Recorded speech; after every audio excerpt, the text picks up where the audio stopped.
Hello, everyone. My name is Emily. Welcome to English Club. I am so happy to be here with you today. I hope you are all doing well today.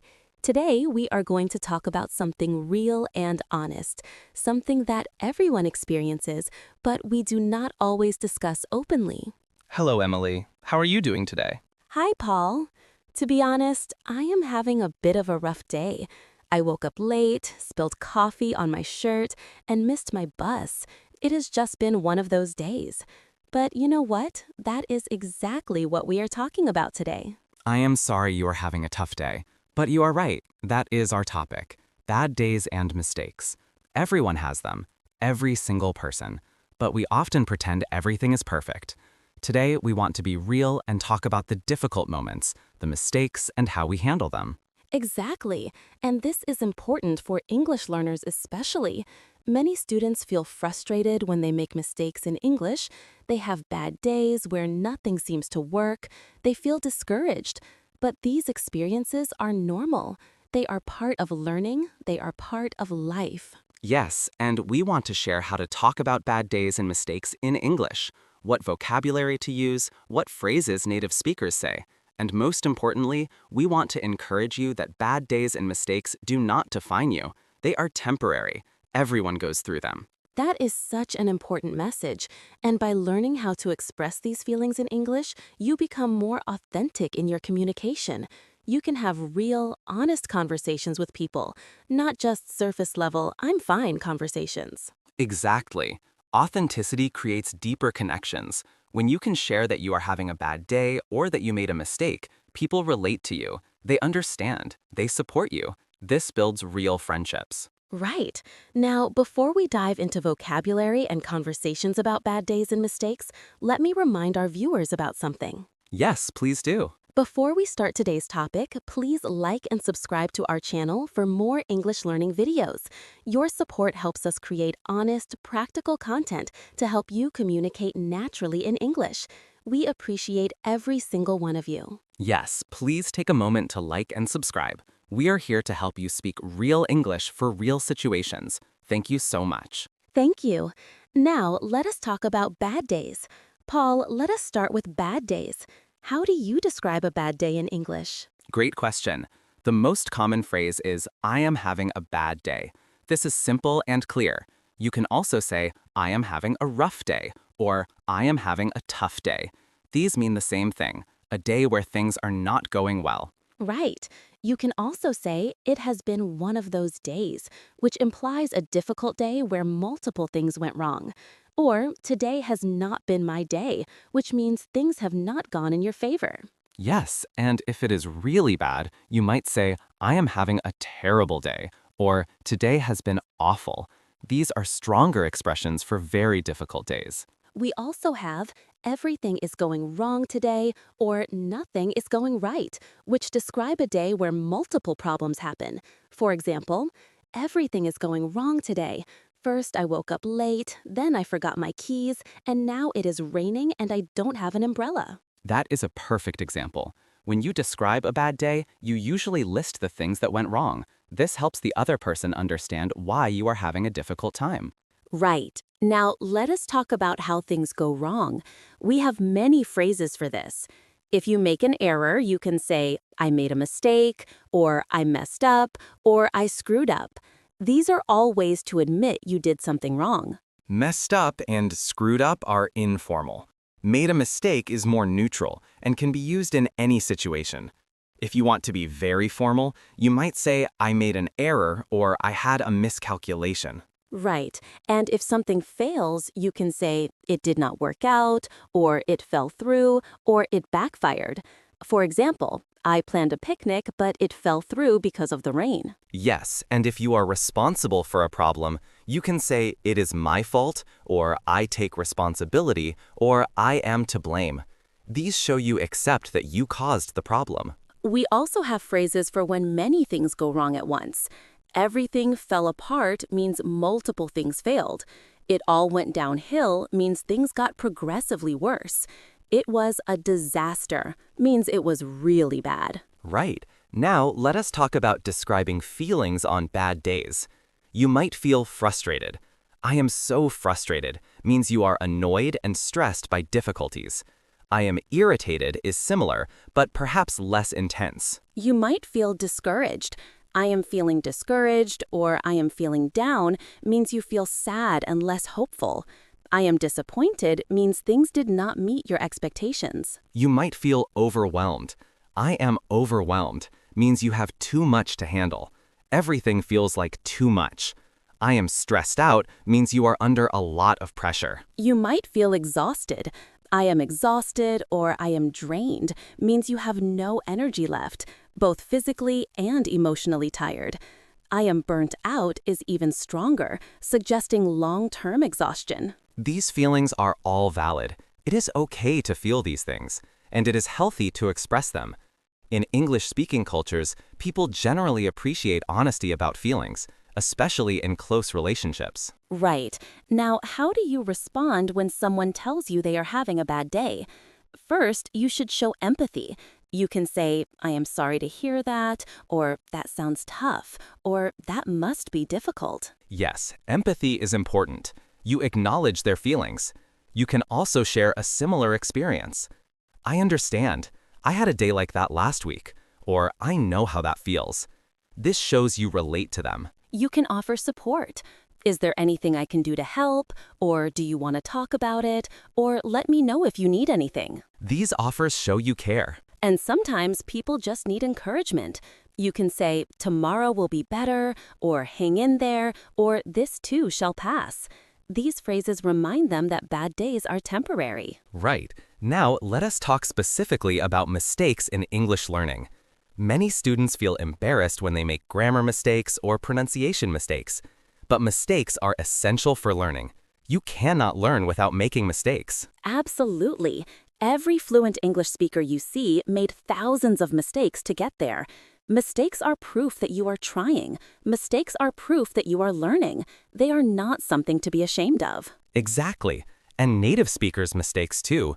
We mispronounce words sometimes, we use wrong grammar sometimes, we forget words. It is human. Nobody speaks perfectly all the time. Right. So if you make a mistake while speaking English, what do? First, do not panic. It's okay. Second, you can correct yourself. Sorry, I meant to say, and then say the correct version. Yes, self-correction is fine, but do not overcorrect. If you stop and correct every tiny mistake, your speech becomes choppy and unnatural.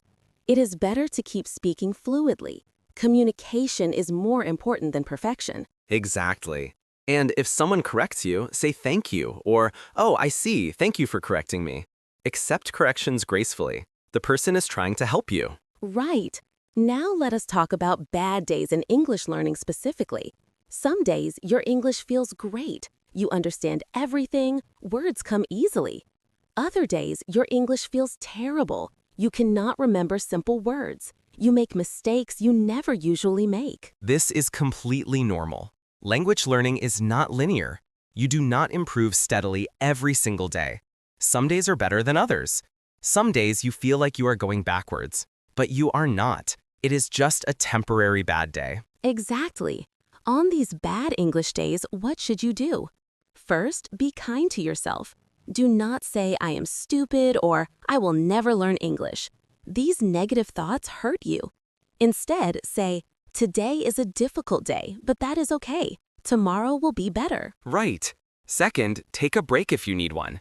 If you are forcing yourself to study when you are exhausted and frustrated, it is not productive. Sometimes rest is more valuable than pushing through. Third, do something easy and enjoyable in English. Watch a funny video. Listen to music you love. Read something simple. This keeps you engaged with English without adding stress. And fourth, remember why you started. Why are you learning English? What is your goal? Reconnecting with your motivation helps you push through difficult moments. These are great strategies. Now, let me share a personal story. When I was learning a foreign language, I had a terrible day. I went to a shop and tried to ask for something. The shopkeeper did not understand me at all. I repeated myself 3 times.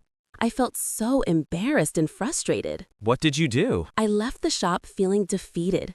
I almost cried. I thought maybe I was not good at languages. What did you tell her? I talked to a friend who was learning with me. She said, everyone has moments like that. It does not mean you are bad at the language. It just means you are still learning. That is wonderful advice from your friend. Yes, and it changed my perspective. I realized one bad interaction does not define my language abilities. I went back to that shop the next week and successfully communicated. That bad day taught me perseverance. That is a perfect example. Bad experiences can teach us important lessons. They build our resilience. Now, let me share my story. When I was learning English, I had to give a presentation in English class. I prepared so much, but when I stood up to speak, my mind went blank. Oh no, that must have been so stressful. It was terrible. I stood there in silence for what felt like forever. I stuttered through the presentation. I made so many grammar mistakes. I felt humiliated. After class, I wanted to quit learning English. But you didn't quit. What kept you going? My teacher pulled me aside and said, "You know, I could see you were nervous, but you did not give up. You finished the presentation. That takes courage. Mistakes are part of the process." That encouragement meant everything to me. And look at you now, speaking English confidently, helping others learn. That bad day was just one step in your journey. Exactly. And that is the message we want everyone to understand. Bad days and mistakes are not endpoints. They are part of the journey. Every successful person has had countless bad days and made countless mistakes. Right. Now, let us talk about some useful phrases for talking about mistakes with friends or colleagues. If you need to apologize for a mistake, you can say, "I apologize for the error," or "Sorry about that," or "My mistake." If you need to explain what went wrong, you can say, "Let me explain what happened," or "Here is what went wrong," and then describe the situation clearly and honestly. If you want to assure someone you will fix the problem, you can say, "I will make it right," or "Let me fix this," or "I will take care of it." These show you are taking responsibility and action. If you want to prevent future mistakes, you can say, "I learned from this," or "I will make sure this does not happen again," or "I will be more careful next time." These phrases are useful in professional situations, but also in personal relationships. They show maturity and accountability. Right. Now let us talk about supporting others when they are having bad days or made mistakes. If a friend tells you they messed up, do not judge them. Instead, say, "We all make mistakes," or "It is okay, everyone has bad days." You can help them find solutions. "What can we do to fix this?" Or "Let us figure this out together." This shifts from dwelling on the problem to finding solutions. You can remind them of their strengths. "You are usually so good at this. One bad day does not change that." Or, "Remember all the times you succeeded. This is just a temporary setback." And sometimes the best support is just listening. Let them vent. Let them express their frustration. Sometimes people don't need advice. They just need someone to understand. That is so true. Being present and listening is powerful support. Now, let me give some final thoughts. Bad days and mistakes are inevitable. You cannot avoid them, but you can control how you respond to them. Right. You can choose to learn from mistakes instead of being defeated by them. You can choose to see bad days as temporary instead of permanent. You can choose to be kind to yourself instead of harsh. And remember, every expert was once a beginner who made tons of mistakes. Every successful person has had countless bad days. The difference is they didn't quit. They kept going. That is the key: persistence, resilience. Keep going even when it's hard, especially when it's hard, because that is when you grow the most. Beautifully said. And for our English learners watching, please know that your mistakes are not failures. They are feedback. They show you what you need to work on. Embrace them. Learn from them. Keep speaking. Yes, and don't wait until your English is perfect to start speaking. Perfect does not exist. Everyone makes mistakes forever. What matters is communication, connection, and continuous improvement. Exactly. Well, Emily, I hope your day gets better, and I hope all our listeners who are having bad days find some comfort and encouragement in this conversation. Thank you, Paul, and thank you to everyone watching. Remember, bad days are temporary, mistakes are valuable, and you are doing better than you think. Now, before we finish, Let us ask our listeners a question. Yes, we would love to hear from you. Have you ever had a bad day while learning English? Or made a mistake that frustrated you? How did you handle it? What did you learn from it? Please share your experience in the comments below. Yes, please share. Your story might help someone else who is struggling. We learn so much from each other's experiences, and it reminds us we are not alone in this journey. And while you are here, please like this video if you found it helpful or encouraging. Your like tells us you appreciate honest, real conversations like this one. And please subscribe to English Club for more English learning videos. We create practical content to help you speak real English for real-life situations. Please like and subscribe to English Club for more English learning videos. Thank you so much for listening today. Thank you for being vulnerable with us and allowing us to be vulnerable with you. Thank you, everyone. Remember, be kind to yourself, be patient with your progress, and keep going. Every day you practice, even the bad days, you are getting better. Yes, you are stronger than you think. You are learning more than you realize. And your English journey is unique and valuable. Well said. Take care of yourselves, everyone. Better days are ahead. Until next time, goodbye, everyone. Goodbye. Goodbye.